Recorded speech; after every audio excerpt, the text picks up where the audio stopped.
Every day you live with the risk of someone breaking into your home. Here at Mezuzah Home Security Systems, we care about making your home safer for you and your family. Simplicity is our motto, which is why all that is required for installation is a hammer and a nail. No more alarm systems that are prone to breakage. With just a couple of taps with a hammer, you and your family will be protected by the fiery wrath of Elohim. Once affixed to your doorway, Goyim and Jews alike will think twice before attempting to break into a home that is chosen. Order today so you can sleep well, knowing that the omnipotent and omnipresent Yahweh is watching over your home. And if you enter promo code Schweekly with your order, you'll receive another mezuzah for exactly the same price. Shipping and handling not included. This product does not protect against Holocaust, genocide, pogroms, or any other ethnic cleansings targeted towards the Jewish people. Nail and hammer not included. From the New York Times, I'm Michael Malboro, and this is the Schweekly.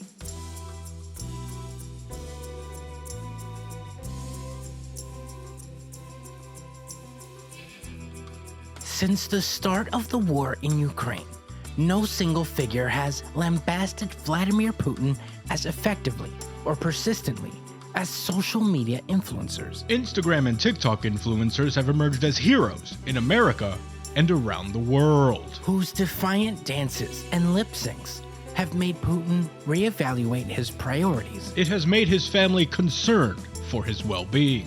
Today, my colleague, New York Times social media expert Boleslav, explains exactly what it is about the Bugs Bunny challenge that poses such a unique threat to Putin.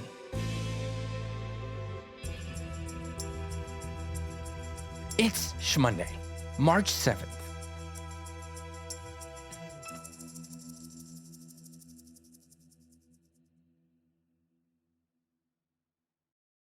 So, Boleslav, how did you first hear about the Bugs Bunny challenge? Well, I found out about the Bugs Bunny challenge like everybody else did. I was scrolling through TikTok when all of a sudden I came across this social media challenge.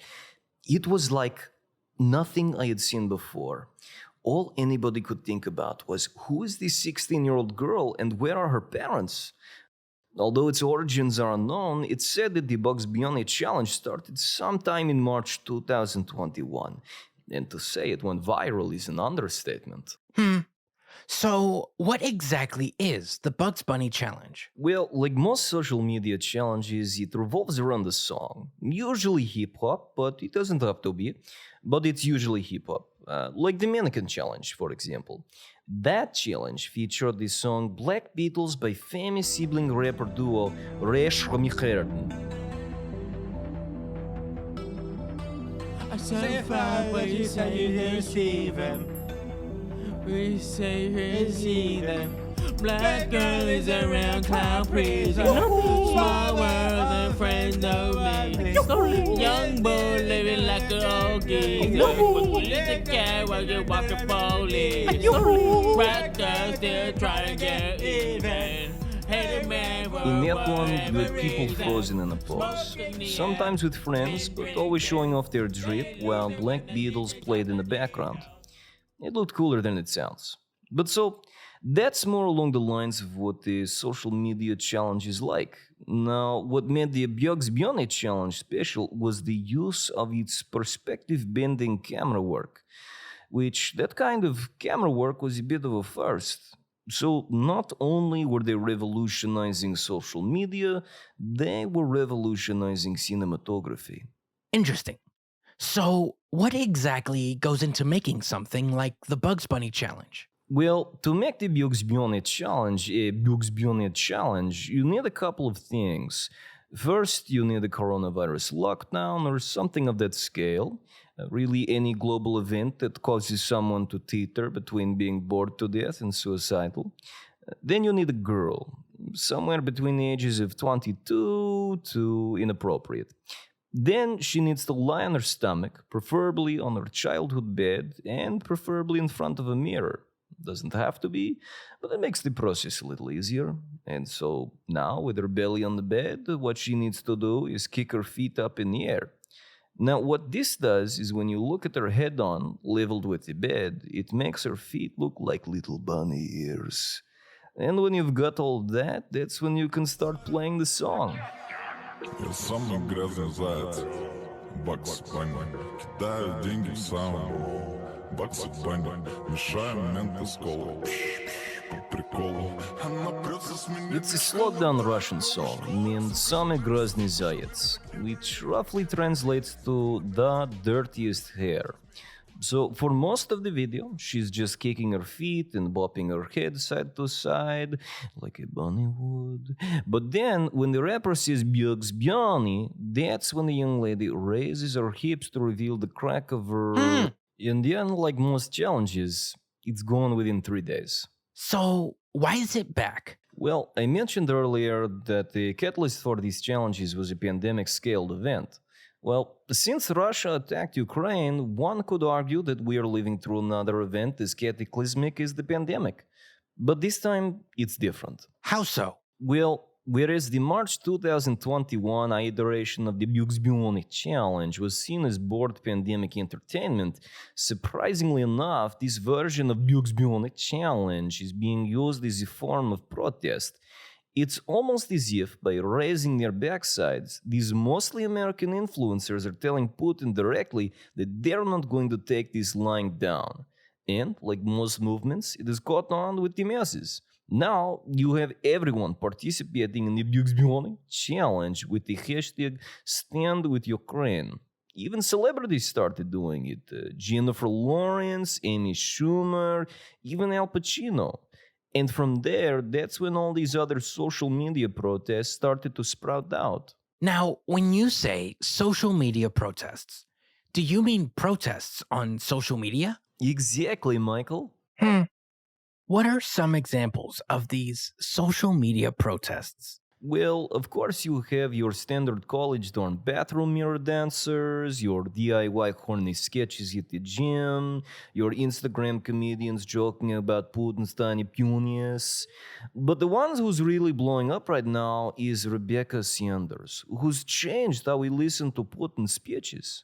In what way? On its surface, you may mistake her for just another Instagram comedian ranting about Russia.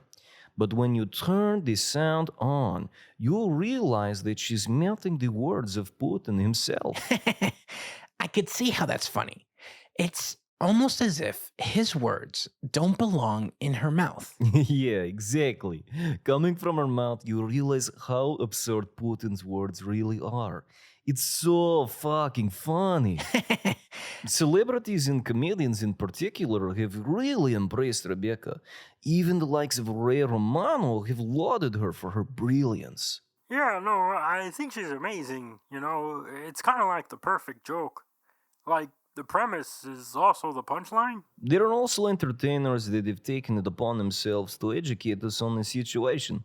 For example, at Dance Like Everyone's Watching, he's painted a map of Ukraine on her behind and gives descriptions of the different locales that have appeared on the news. Her newest video was about Donbass. So here, we've got Donbass, and what's significant about this region is that the conflict surrounding it dates back all the way to April of 2014. Arigatou gozaimasu! Other entertainers who are directly in the ears of their audience have provided coverage of the goings-on in Ukraine. Most notably, the most popular ASMR streamer on Twitch has taken a break from leaking fake ear microphones to read the news to our viewers. Okay. So today, General Magomed Tushayev of Chechnya was reported to have been killed in battle after a 56-tank convoy of Chechnyan tanks were destroyed near Hostomel. Thanks for the subs. So, with all of these voices decrying Putin's actions, is any of this even reaching Putin himself? Interestingly enough, Putin signed up for TikTok during the pandemic. Our investigation has revealed his handle is @ThatPutinGuy52. Really? Sometimes you can even find him commenting on some of these videos in his press conferences. И каждое слово. Rebecca Sanders is not even that funny. If you ask me, This just sounds like the ruling elites trying to come after the Russian people. The notorious cancel culture has become a cancellation of culture. Today, they are trying to cancel a whole 1,000-year-old country after all we've contributed to the world. Communism, Ivan the Terrible, rock and roll? Not so long ago, children's writer Joanne Rowling was cancelled because she, the author of books that have sold hundreds of millions of copies around the world, said she liked David Chappelle's comedy special. Joe Biden even chimed in. We were visiting our troops and they had pizza pie with hot peppers on it. Apparently, he had burned his eyes while eating a pepperoni pizza. Fuck. So as we can see, it seems like it's all reached Putin. And he's not taking it well. Last week he took to Twitter, threatening the world with white phosphorus if they don't cut it out. Wow. He seems really upset. So, Boleslav, where do you think this is all leading to? Well, Joe Biden has repeatedly stated that the last thing he wants is American troops fighting Russian troops. Because to Joe Biden, that is a world war. So the hope is that with enough TikTok dance videos, memes, and shitposts, that Vladimir Putin will just kill himself. Well, it seems like all of these content creators are united on this front. Actually, Michael, that's not entirely true. There are a number of influencers who got their fame off the crisis in Ukraine that are starting to regret it. I've met a couple of these influencers. One that comes to mind is New Mexican Alexander Stewart, who legally changed his name to @Dane.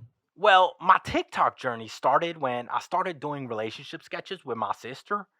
We had a falling out due to creative differences. But so, I was trying to find something new to do, and I found out about all the stuff that was going on in the Ukraine, and I was like, I can make that about me. So I put on some Joker makeup and burnt the Russian flag in my bathroom on some don't fuck with me type shit. At first it was pretty sweet. I got tons of likes and follows. Got mad pussy. Some dick too. I even got a Day Better LED strip light sponsorship. But then it all got bogus when they started asking me all these questions about the Ukraine. And I was like, yo, I don't know who Volodymyr Zelensky is. I can't even open my phone anymore without people asking me about the crisis. Fuck, man. I just wanted to be friends with Jake Paul. Or wait, was that Logan Paul? Which one committed career suicide in the Japanese forest? So, Boleslav, do you think that these forms of protests on social media are a viable alternative to war?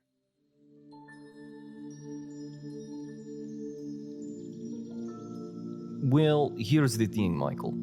Even though these social media protests are a form of war tactics, they are dangerous, damaging, and unpredictable in impact. We may not know the full effect of these protests until it is far too late. All we can do is wait and see.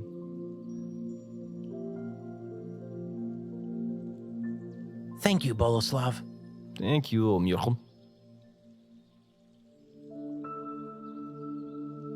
Yesterday, Putin's inner circle has expressed concerns about his mental health as his addiction to social media worsens. We'll be right back.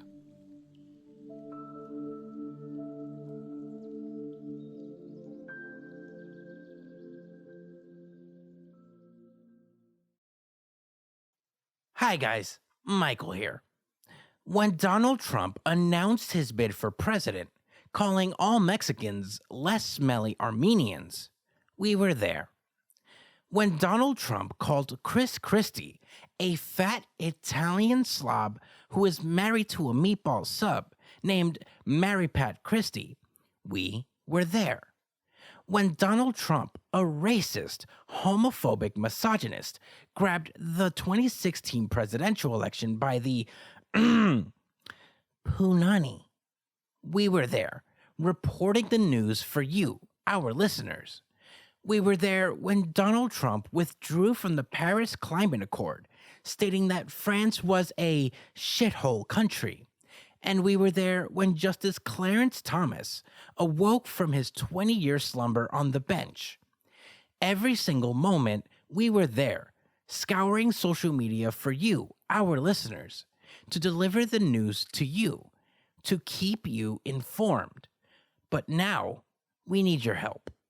Since President Biden became president, we have experienced a drop in our listenership, which is why we need your support so that we can continue to give you the information you need every day on a Schweekly basis, so that you can sound smart to your coworkers. That is why we are excited to announce that we here at the Schweekly have just launched our new state-of-the-art Patreon page, where you can donate directly to the show. Thank you. Here's what else you need to know today. Several robotics companies, including Boston Dynamics, have made the pledge not to weaponize their robots and promise to only use them for slavery. Body language experts, however, are concerned that while making the pledge, the CEO of Boston Dynamics may have had his fingers crossed behind his back the entire time.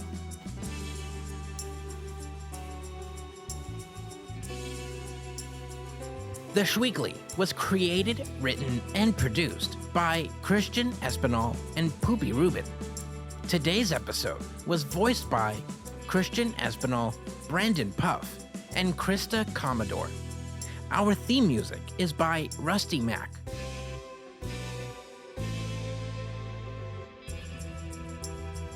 That's it for the Schweekly. I'm Michael Malboro.